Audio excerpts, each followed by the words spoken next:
Salut à tous, on se retrouve pour l'épisode 3202 du Zap Image. On commence aujourd'hui en ce jeudi 6 février avec des anniversaires et on commence tout d'abord avec le milieu de l'Atlético Madrid, donc c'est le joueur anglais Conor Gallagher. Il fête aujourd'hui ses 25 ans, bon anniversaire à lui.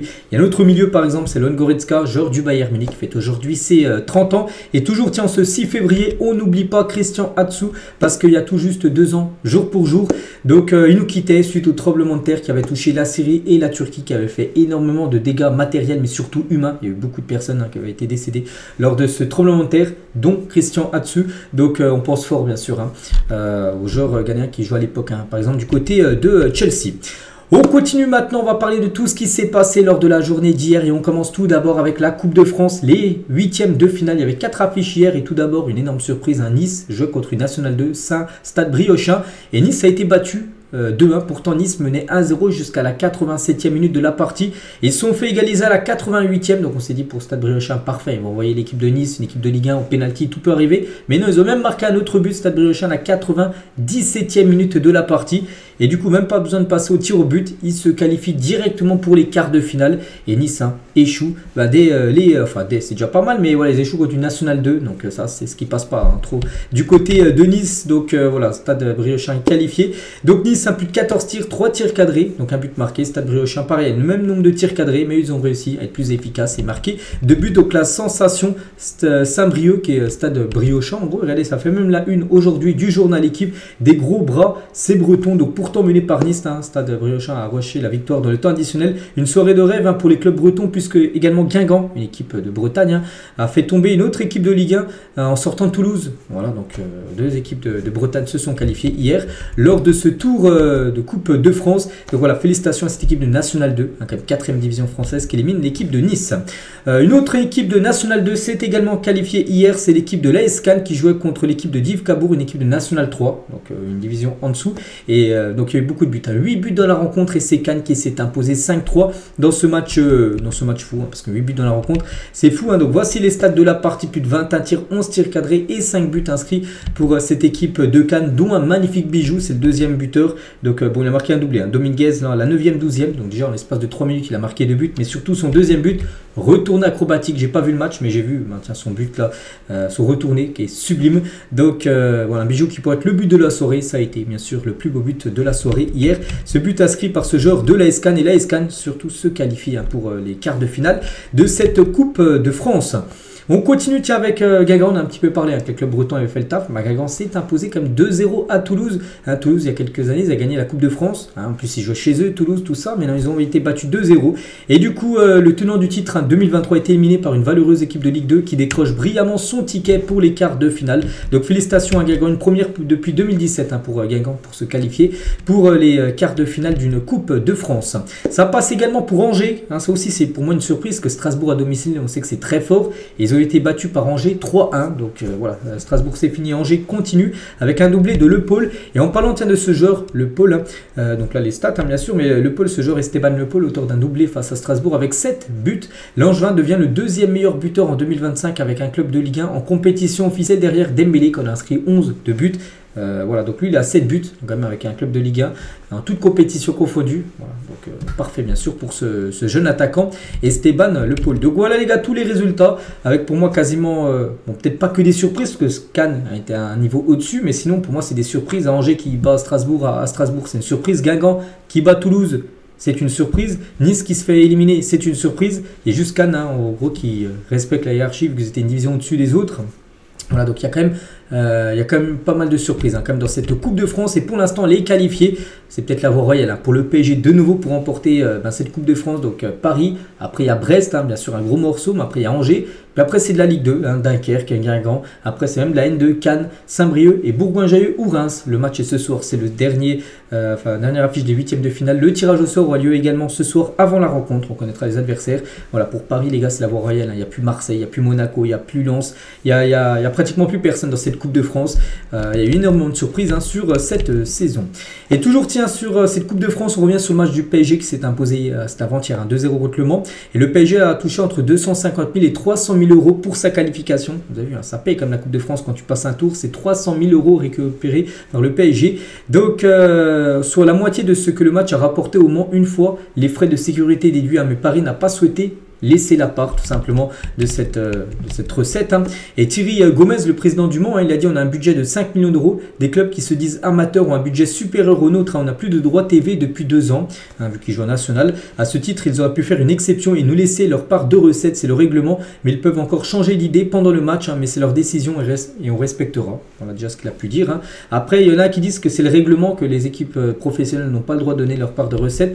Mais Jérôme Roten dit qu'il n'y a aucune obligation. En gros, que lui, ils auraient pu, le PSG, donner en gros cette recette. Il a dit le PSG a manqué de classe par rapport au budget du Mans. Ils auraient pu avoir une autre réflexion. Il n'y a aucune obligation, mais ça aurait été une façon élégante de redonner.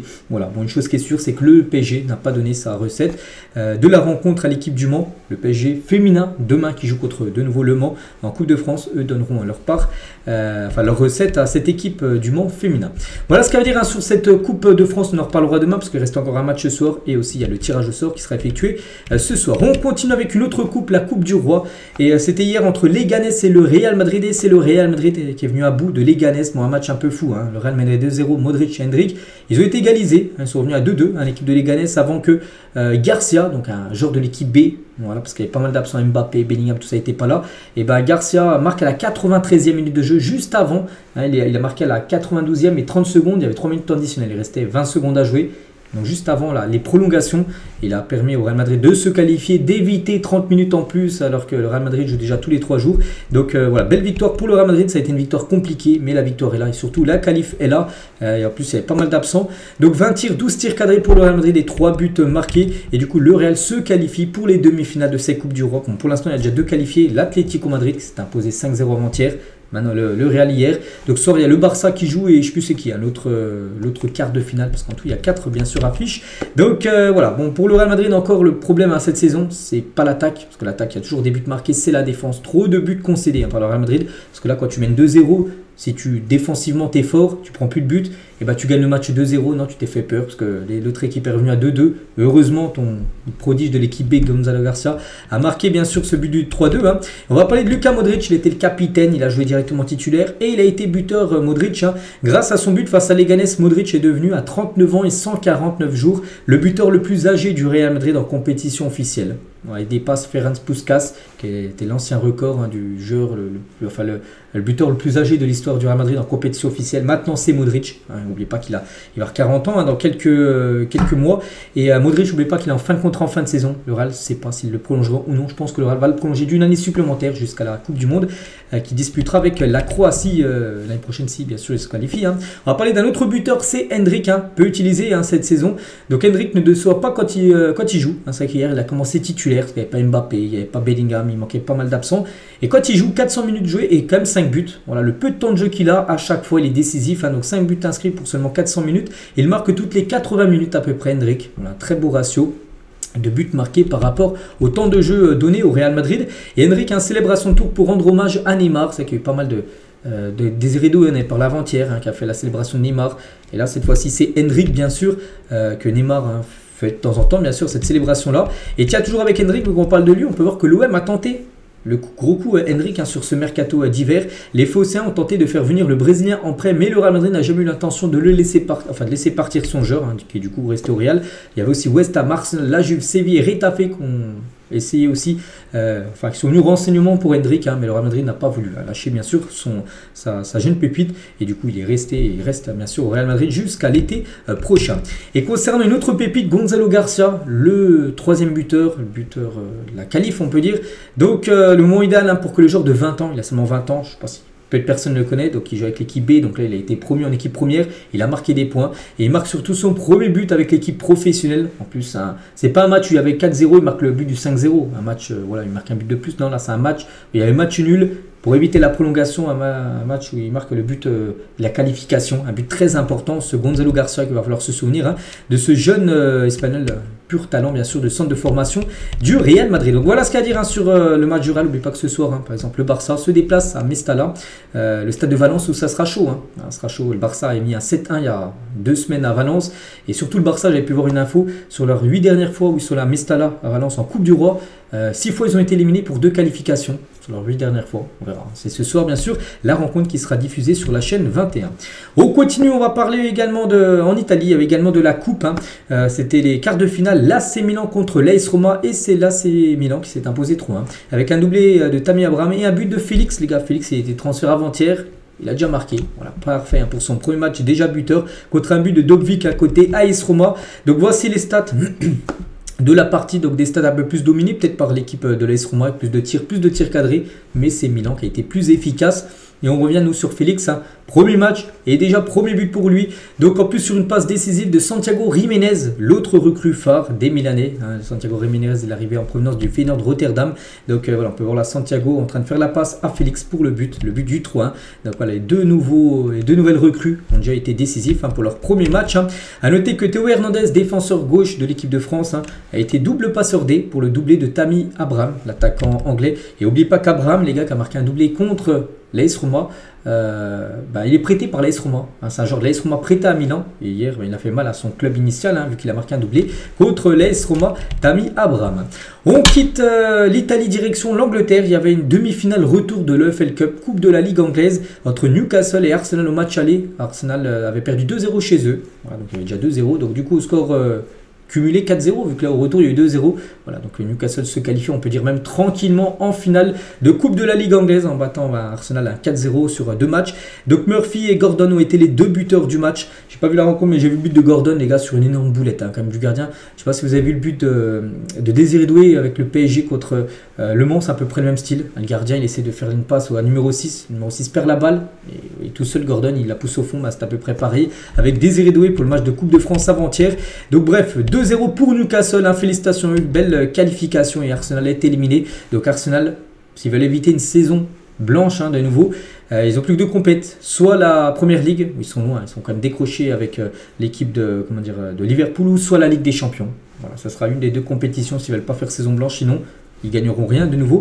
L'équipe d'Arsenal, c'est qu'Arsenal souvent depuis 1993, ils échouent souvent aux portes de la finale ou en finale. Regardez toutes les éliminations en demi-finale ou même en finale de temps en temps de cette EFL Cup, la Coupe de la Ligue anglaise. Donc de nouveau, ça ne sera pas pour eux cette compétition. Et en plus, ils ont perdu un joueur sur blessure. C'est l'ailier d'Arsenal, Gabriel Martinelli, le joueur brésilien, a quitté le terrain après une blessure musculaire qui devrait être évaluée par le staff médical. On saura beaucoup plus aujourd'hui combien de temps il est disponible. Mais ça, c'est pas bon, bien sûr, parce qu'en attaque, il y a pas mal de blessés. Donc Martinelli, musculaire, ça peut prendre plusieurs semaines. Une blessure musculaire, tout dépend ce qu'il a. Gabriel Jesus, ligament croisé, il s'est fait ça il y a un mois, donc fin d'année, il va jamais jouer en 2026. Et Bukayo Saka devrait revenir lui le mois prochain, en mars, il est blessé depuis décembre, donc il n'a pas joué un match en 2025. C'est comme 3 joueurs cadres en attaque qui sont plus là du côté d'Arsenal, en plus qui a été éliminé, qui perd des joueurs, donc pas du tout une bonne soirée. Et concernant l'équipe de Newcastle qui bat 4-0 sur les 2 matchs, donc ils sont à une victoire, parce qu'il reste un match, ça sera soit Liverpool, soit Tottenham, l'autre demi-finale. Donc leur dernier trophée majeur, les gars, c'était il y a 70 ans. Ils vont peut-être enfin remporter un trophée. Newcastle, parce que j'ai regardé, c'est quand leur dernier trophée. Regardez, j'ai regardé le palmarès. Par exemple, la dernière première ligue qu'ils ont remportée, c'était en 1927. Bientôt, dans 2 ans, ça fera 100 ans qu'ils n'ont pas remporté l'appel. Bon, ils ne vont pas la remporter cette année. La dernière FA Cup, les gars, remportée, c'était en 1955. Donc voilà, c'est leur dernier gros trophée remporté, la FA Cup. Ils n'ont jamais remporté le FL Cup, la compète là qu'ils vont jouer. La finale. Ils ont remporté la Ligue Championship, donc la première division, enfin la première place de la 2e division en gros en 2017, mais ça vaut pas un gros trophée, ça c'est juste qu'ils ont fini premier du classement. Donc voilà, peut-être 70 ans après, ils vont peut-être remporter de nouveau un trophée. L'équipe de Newcastle. Et concernant Bruno Guimaraes face à Arsenal hier, énorme match, 35 ballons touchés, 7 duels remportés, 4 passes en profondeur, 2 interceptions, 2 tacles, vraiment grosse partie du milieu brésilien. On quitte l'Angleterre, il y avait également de la coupe en Allemagne, donc c'était Leverkusen contre l'équipe de Cologne. Donc un match fou, pourquoi? Parce que Cologne menait 2-0 dans le match. Et Leverkusen, on a l'impression de revoir cette équipe de la saison dernière qui a fait une remontada. Ils ont gagné le match 3-2 et du coup se qualifient. Donc Patrick Schick doublé et Victor Boniface buteur.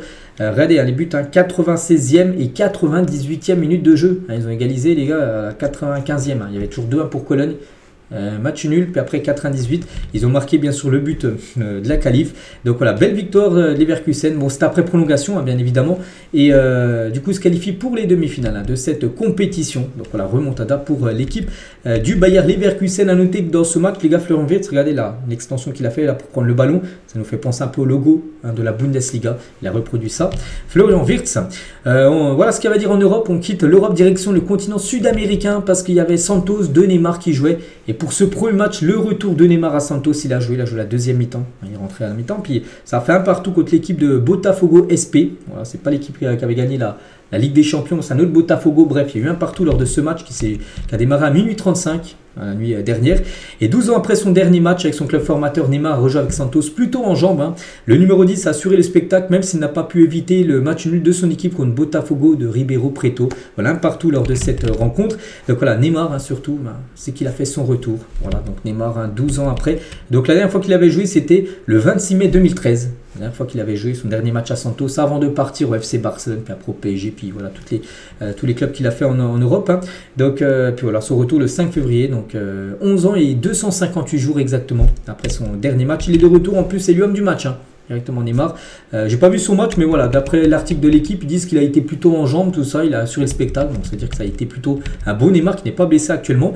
Donc en 45 minutes, c'est lui qui a reçu bien sûr le crack du jour, en gras le crack, le meilleur joueur de la rencontre. À la fin du match de Santos, tous les joueurs de l'équipe d'adverse de Botafogo ont voulu prendre une photo avec Neymar. Il y a tous les joueurs qui sont mis à côté de Neymar, enfin un par un, pour prendre une photo bien sûr avec le joueur, Neymar bien sûr pour son retour. Et Rodrigo, donc lui il était devant sa télé pour suivre bien sûr, parce que Rodrigo quand il était jeune bien sûr il regardait beaucoup Neymar tout ça, donc il était devant sa télé pour le retour de Neymar. Mais pas que Rodrigo joue à Santos bien sûr avant de débarquer au Real Madrid. Donc voilà les gars, tout ce qu'il y avait à dire sur les matchs qui se sont déroulés la nuit dernière ou hier soir. On continue maintenant, on bascule sur la une du journal L'équipe aujourd'hui. Ça parle de Mehdi Benatia, le directeur sportif de l'OM.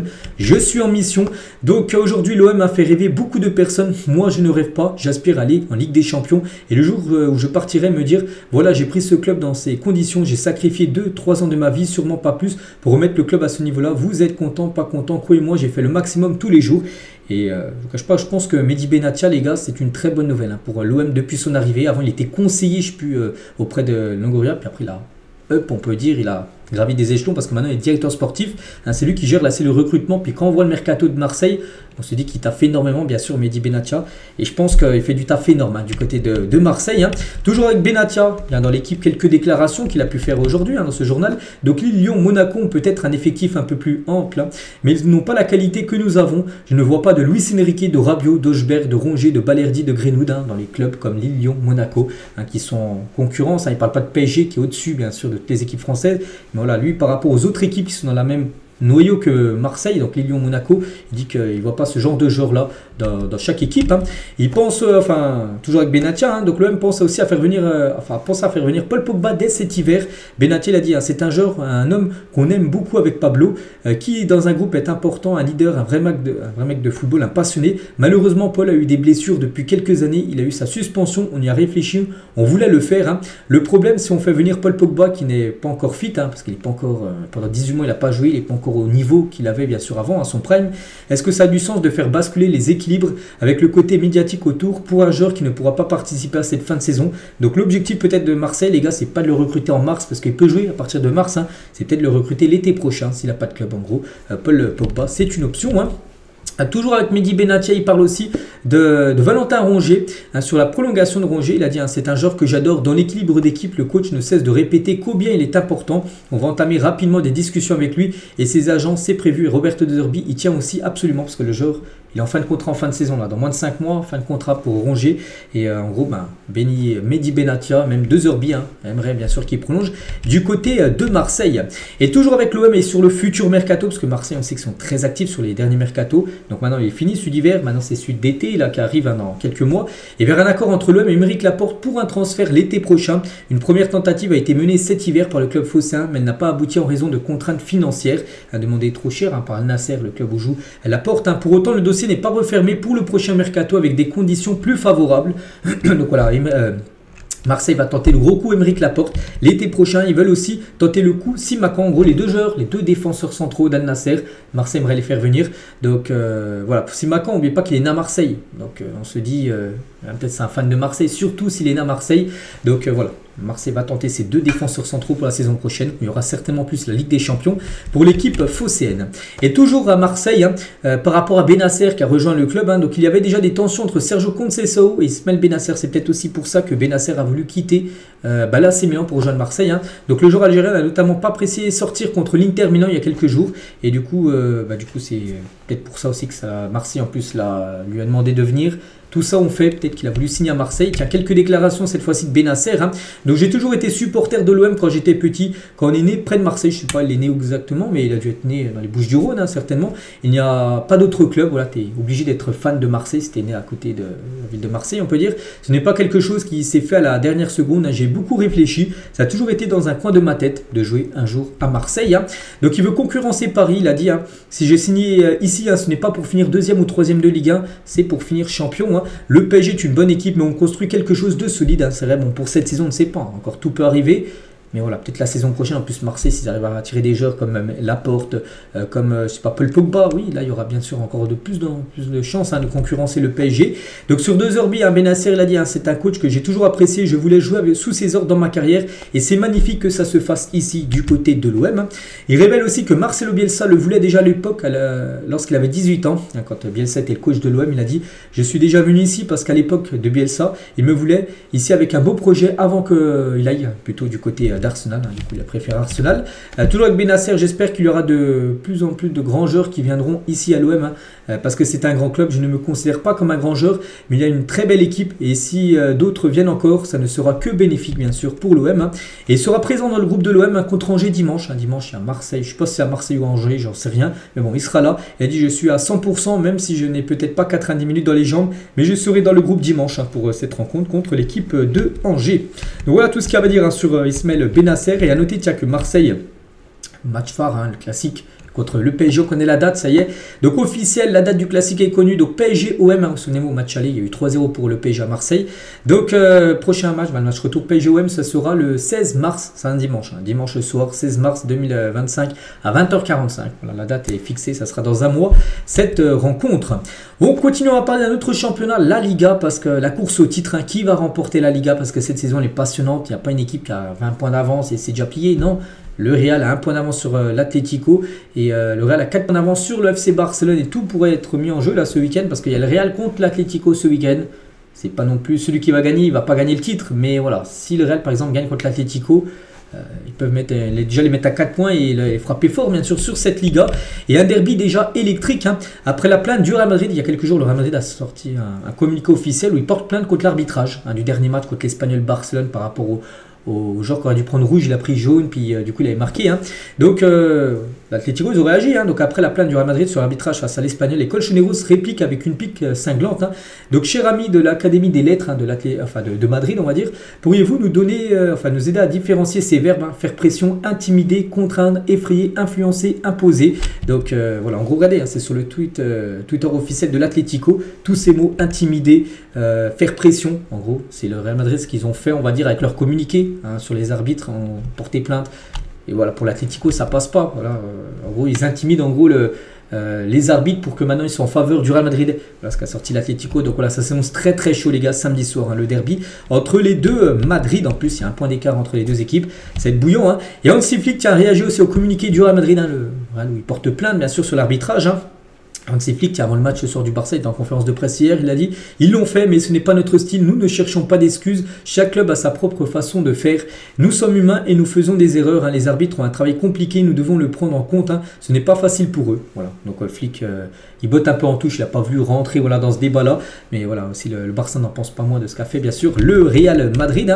Et toujours avec Flick, et il l'a confirmé, il a dit « Chesney est désormais notre premier gardien, c'est plus une acquis pénale, premier gardien, c'est maintenant Chesney, c'est confirmé. Après ce soir, c'est un match de coupe, ça se peut qu'il y ait une rotation, mais voilà, maintenant le gardien numéro 1 est bien le gardien polonais. Toujours du côté du FC Barcelone, Rivaldo, légende du côté du Barça, en sens le trio du Barça, Lamine Yamal, Rafinha et Lewandowski. Il a dit le trio ont tout pour former un trio historique à Barcelone. Avant il y avait la MSN, peut-être plus tard on parlera trio, le LWR, je ne sais pas trop comment on dit ça. Bon bref, leur jeu prouve que l'équipe est unie, connectée et sans ego. Voilà le beau message de Rivaldo sur la triplette offensive du FC Barcelone. On revient nous à Madrid, et enfin au Real, et officiel, Kylian Mbappé était le joueur du mois de janvier au Real Madrid. Bon, je me souviens, je vais montrer cette photo, on a le choix entre les 5, je lui ai dit, Mbappé est quand même le grand favori, vu tous les matchs qu'il a fait, les derniers matchs, sur les 5 derniers matchs. Il a marqué, avant le match contre l'Espagnol, 5 derniers matchs, il a marqué 8 buts. Donc il y a de fortes chances que ça soit lui, et c'est lui, bien sûr, Mbappé, qui a remporté ce prix du meilleur joueur du mois, du côté du Real pour le mois de janvier. Et Mbappé qui a toujours aussi avec son litige avec le PSG, vous savez qu'il demande plus de 55 millions d'euros de salaire impayé par le PSG. Donc Mbappé met la FFF dans l'embarras avec son litige face au PSG. Donc le capitaine des Bleus réclame encore 55,4 millions d'euros à son ancien club, des salaires qui n'ont pas été versé à Kylian, ce qu'on peut comprendre bien sûr, c'est comme si votre patron ne vous paye pas, vous allez lui demander bien sûr les salaires, c'est ce que fait Mbappé. Donc toutefois, la Fédération française de football n'est pas favorable à l'idée de se mêler de ce dossier explosif, considérant ce litige comme relevant des prud'hommes. La Fédération française de football devra tout de même fixer une date d'audience de sa commission supérieure d'appel pour évoquer cet encombrant dossier. Voilà, donc ils ne veulent pas trop rentrer dans ça, parce que ça concerne le PSG, un club français avec Mbappé, voilà, un joueur qui ne peuvent pas se mettre à dos, bien sûr, la FFF. Donc voilà, ça va passer aux prud'hommes, et de toute façon les prud'hommes c'est le dernier recours. Prud'hommes, c'est eux qui tranchent, ils diront certainement que le PSG devront payer bien sûr cette somme à Kylian Mbappé. On continue à parler de l'idole de Kylian Mbappé, on sait tous, c'est Cristiano Ronaldo. Ronaldo hier c'était ses 40 ans bien sûr, on a beaucoup parlé, et Ronaldo n'est pas le meilleur joueur de football de l'histoire, c'est Mascherano qui dit ça, parce que Ronaldo il a fait une interview il y a quelques jours, il a dit oui je suis le joueur le plus complet, je suis le meilleur joueur de l'histoire du foot, et Mascherano a interrogé sur ses propos, donc Javier Mascherano expliquait qu'il n'était pas du tout d'accord avec cette opinion, que ce soit le meilleur joueur de l'histoire. Mascherano pense plutôt à son collègue, bien sûr, Léo Messi en plus. Mascherano, l'entraîneur à l'Inter Miami où joue Léo Messi. Cristiano, m'a énormément inspiré. Ça, c'est Raphaël Varane. Bien sûr, les deux à l'époque étaient du côté du Real. Et Cristiano Ronaldo, un petit rappel, de ses stats, les gars, 40 ans et maintenant un jour pour Ronaldo. 923 buts et 257 passes D en carrière. Les stats, c'est quand même incroyable pour CR7 qui jouera son prochain match. C'est pas aujourd'hui, peut-être certainement demain. Le prochain match d'Al Nasser. Et tiens, en parlant de Ronaldo, un ami de lui, c'est Sergio Ramos qui lui a mis un message. Donc voilà, bon anniversaire. Frère, tout le meilleur pour le futur. Voilà la belle amitié, le beau respect entre Sergio Ramos et Cristiano Ronaldo. Et il y a des nouvelles de Sergio Ramos. Moi, c'est l'un des joueurs, pour ceux qui me suivent depuis longtemps, peut-être le joueur que j'apprécie le plus depuis une quinzaine d'années, Ramos. Et je suis content parce qu'il va retrouver un club. Lui qui était sans club depuis son départ du FC Séville, quand même, le 30 juin dernier. Ça va faire quasiment un an qu'il n'a pas joué, enfin au moins 8 mois. Donc il va signer un très beau contrat d'1 an avec le CF Monterrey, une équipe au Mexique. Donc son salaire annuel sera de 4 millions d'euros avec des bonus lorsqu'il est titulaire, capitaine ou décisif, et pour chaque match de Coupe du Monde des clubs, parce que Monterrey est qualifié pour jouer cette Coupe du Monde des clubs l'année prochaine, enfin non, c'est cette année en juin. Il touchera aussi 2% des ventes de maillots Floca à son nom. Voilà. Donc, il a négocié pas mal de bonus en plus de son salaire de 4 millions quand il sera titulaire ou même décisif. Par exemple, s'il met un but, il activera une prime, je ne sais pas, peut-être 10 000 euros par but, on ne sait pas c'est combien. Mais voilà, il a négocié un beau contrat, Sergio Ramos. On va parler aussi d'un joueur, tiens, c'était le plus gros montant de transfert sur le dernier mercato. C'est John Duran qui a quitté Aston Villa pour rejoindre l'équipe d'Al Nasser. Il touchait, je crois, 30 000 euros, j'ai pu voir, le salaire 30 000 euros par semaine. Aston Villa, il en touche 300 000 maintenant par semaine à Al Nasser, donc multiplié par 10. Son salaire est 1000 km de vol chaque jour pour se rendre au travail. Donc c'est le nouveau quotidien de John Duran qui a signé cet hiver pour 85 millions d'euros à Al Nasser en Arabie Saoudite. Donc l'attaquant colombien a tenu à vivre dans l'état voisin de Bahreïn avec sa petite amie. Donc il joue en Arabie Saoudite, mais il habite au Bahreïn. Donc tous les jours, pour venir à l'entraînement, il va prendre l'avion. Et voilà, pour faire Bahreïn Al Nasser, enfin pour jouer, et participer à l'entraînement. Donc ce choix est motivé par la confusion de la loi. Donc The Sun rappelle que la loi islamique n'encourage pas la cohabitation des couples non mariés, parce qu'il n'est pas marié avec sa copine, et que les propriétaires exigent souvent une preuve de mariage avant d'accepter de louer un bien. Donc voilà pourquoi, en gros, il habite à Bahreïn, donc à côté de l'Arabie Saoudite. Donc il bénéficie donc d'un vol régulier tous les jours de 1h20 de Bahreïn vers Riyad, la capitale saoudienne où est basé le club d'Al Nasser. Voilà. Bon, après, pour la planète, c'est pas bon parce qu'il prend l'avion alors qu'il pourrait habiter pratiquement sur place, éviter de prendre l'avion, ça. Donc, il a un jet privé tous les jours, voilà, pour le rendre à son point de base, on peut dire. Donc, ça a été négocié, bien sûr, dans son contrat qu'il a pu signer du côté du club d'Al Nasser. C'est un coéquipier maintenant de Cristiano Ronaldo.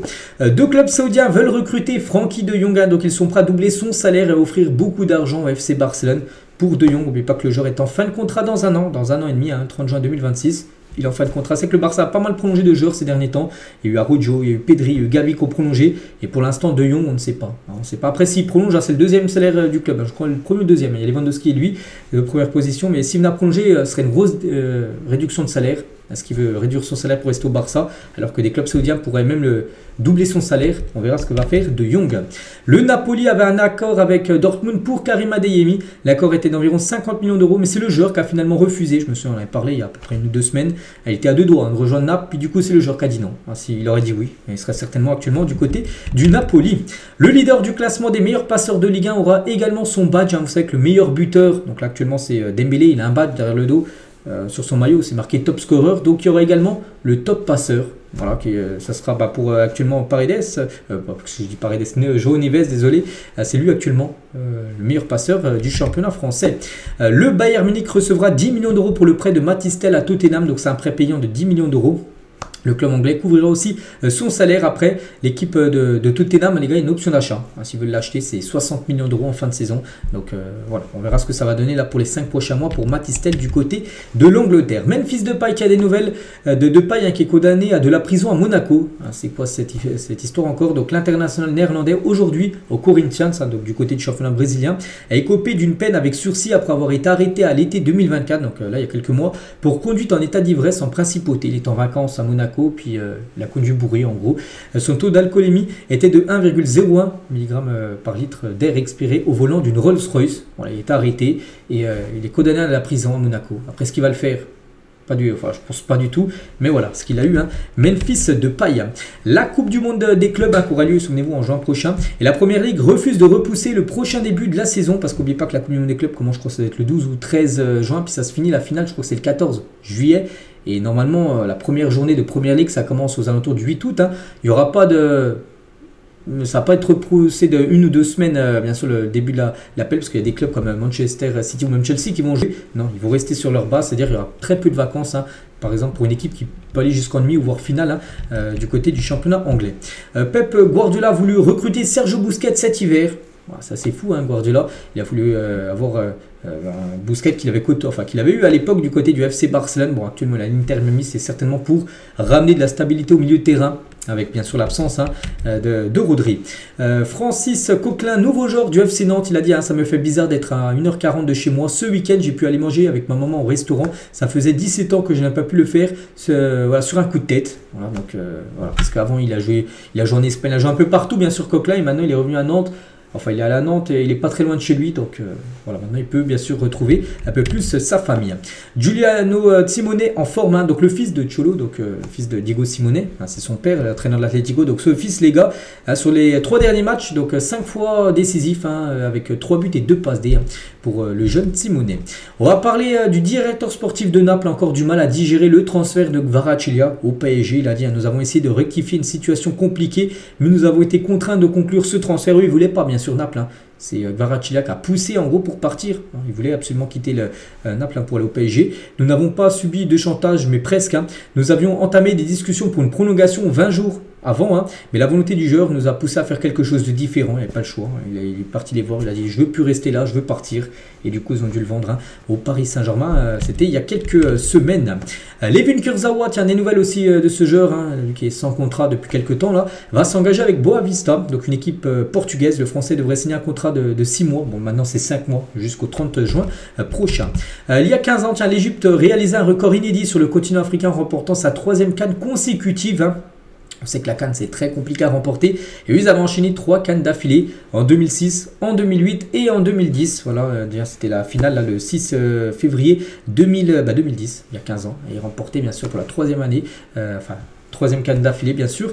Ils avaient battu en 2010 le Ghana en finale, en 2008 le Cameroun et en 2006 ils avaient battu la Côte d'Ivoire en finale de cette CAN. Gonzalo Ramos, c'est un but toutes les 96 minutes en Ligue 1, c'est pas mal. Donc lui c'est plutôt un super sub. On sait du côté du PSG maintenant le 9 à Paris c'est plutôt Ousmane Dembélé. Donc lui c'est 9 matchs, 384 minutes, 4 buts et 2 passes D. Donc des bonnes stats bien sûr pour Gonzalo Ramos. Tiens, un autre Portugais c'est Félix, on a parlé tout à l'heure avec son but, mais une autre info sur Félix. Il quitte Adidas pour Mizuno. Donc Mizuno c'est un une marque japonaise. Donc l'attaquant portugais tourne la page avec l'équipementier allemand pour un nouveau partenariat équipementier, cette fois-ci avec Mizuno. Invaincu en championnat depuis 2021, le club malaisien du Johor FC enchaîne les gros coups. Ils ont fait Ressé Rodriguez, Alvaro González, Roque Mesa, Jonathan Vieira. Donc il y a quand même 12 joueurs espagnols dans l'effectif de cette équipe de Malaisie, dont le dernier c'est Alvaro González, l'ancien Marseille, qui a signé. Donc l'objectif bien sûr de cette équipe, la Ligue des champions asiatiques. Voilà, qui jouent, bien sûr, ils peuvent jouer contre l'équipe de CR7, l'équipe tout ça, même de l'équipe de Neymar à Hilal. Donc voilà, c'est leur objectif, remporter cette compète. Les célébrations jugées provocatrices pour être bientôt entraîner une sanction en première ligue. Donc ce nouveau questionnement est apparu suite aux événements récents comme la célébration de Mill Lewis Skelly, c'était pour chambrer, on va dire, Erling Haaland face à City, ou celle d'Iliman Ndiaye contre Brighton. Tony Scholes, un directeur du football en première ligue, a déclaré ceci: il y a un équilibre, je pense que nous aimons tous voir des célébrations. Certaines ont été drôles, divertissantes, mais il y a une ligne à pas franchir. Une fois qu'elle se traverse de moqueries ou de critiques, nous devons y faire face. Voilà, donc il y a des joueurs qui pourraient être sanctionnés s'ils chambrent trop, en gros, un joueur ou peu importe qui. Voilà, pour avoir des sanctions par rapport aux célébrations en première ligue. On va parler de l'Euro Espoir 2027 dans 2 ans. Il y a un Euro Espoir. Il y en aura un lien. Là, il y en a là, dans l'été prochain, Euro Espoir, mais le prochain, ça sera dans 2 ans. Et il aura lieu en Albanie et en Serbie. Voilà, et peut-être on espère que l'équipe de France Espoir y sera. On va parler de Manchester City et Phil Foden est élu joueur du mois de janvier de Manchester City. Ça va beaucoup mieux pour Phil Foden. On se souvient du mois d'août jusqu'à décembre, les gars, il était fantomatique. Mais pas qu'il était élu meilleur joueur de première ligue saison dernière. Donc là en janvier, c'est lui le meilleur joueur de Manchester City. Et il y a une nouvelle recrue à City, c'est Nico González qui a sous ses nouvelles couleurs, c'est la dernière recrue de City. City a déboursé 60 millions d'euros pour s'offrir le milieu espagnol qui jouait du côté du FC Porto. Et toujours avec City, pourquoi aussi la situation ne va pas? Et d'après Thierry Henry, donc le divorce de Guardiola, parce que Guardiola, en gros, il a divorcé avec son ex-femme, ça faisait plus de 30 ans qu'ils étaient ensemble.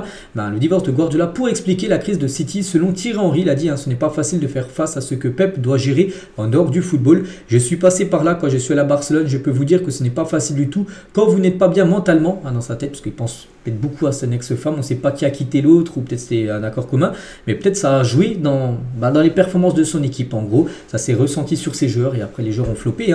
On voit qu'il n'est pas comme d'habitude. Donc les Citizens, n'oubliez pas, champions en titre, sont désormais à 15 points de Liverpool et 9 points d'Arsenal. Pour City, les gars, il y a 0,1% de chance de conserver leur titre. N'oubliez pas, ils ont gagné 4 fois la première ligue d'affilée. Manchester City, mais pour cette année, ça semble très très mauvais. Et tiens, avec un ancien joueur de City, les gars, c'est Yaya Touré. Non, je ne pense pas faire partie du top 20 des meilleurs milieux de l'histoire de première ligue. Voilà ce qu'il dit. Il est très humble. Je pense qu'il peut se considérer dans le top 20 des meilleurs milieux quand même de première ligue, bien sûr. Yaya Touré. Et on finit aujourd'hui, les gars, juste avec un dernier transfert, parce qu'il y en a eu quelques-uns encore qui ont été faits après la fermeture du mercato, mais pas qu'en Turquie, c'est toujours ouvert. C'est Mario Lemina, et c'est officiel, il quitte Wolverhampton, et il a signé donc du côté de Galatasaray, un prix du transfert 2,5 millions d'euros. Donc voilà les gars, tout ce qu'il y avait à dire aujourd'hui. J'espère que ça vous a plu. On se retrouve demain, bien sûr, demain vendredi, pour le prochain numéro. À demain.